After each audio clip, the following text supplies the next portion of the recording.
In this video, we're going to review adding data to LP360 SUAS.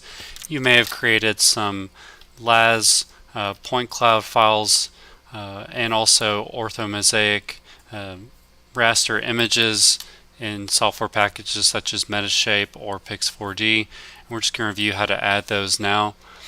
So at the top middle here, we have the Add Data button. You can click on that to add data. Also, you have the option to go to File, Open, and you can add projects or files here as well. So to start off with, let's go ahead and click on that Add Data button. You'll notice these are the default settings. If you want to go ahead and do some classification right off the bat, it's a good idea to go ahead and choose this open setting, open read write. If you just want to view the LAS files, you're not worried about doing classification, then you can do read only.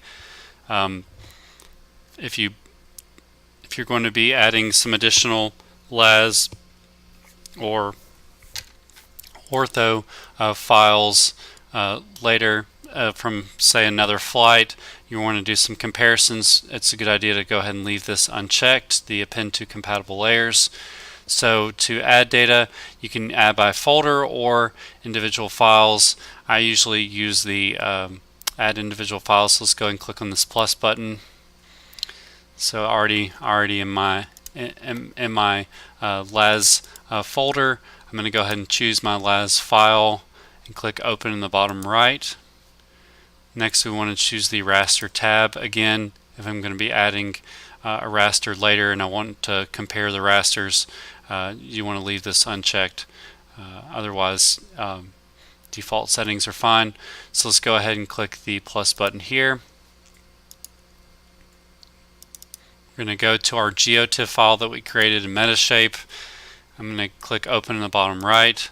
You can also add shape files here or other feature files such as DWG, DXF, KML, or KMZ files.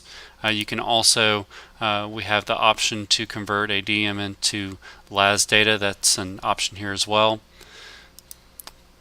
So I've got my LAS, my raster selected. I'm going to go ahead and click OK. You should see something like this. I'm using the scroll wheel to zoom in and out. We have individual points that are being scaled on that point cloud data set. I can also toggle that on and off here in the top middle. We've got our raster file loaded as well.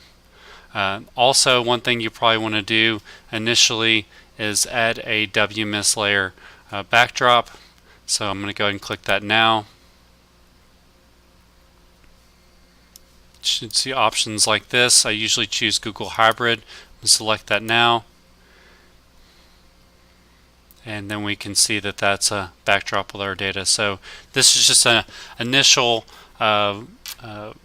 demonstration of loading the LAS or raster data that you may have created in Metashape. So thanks for watching.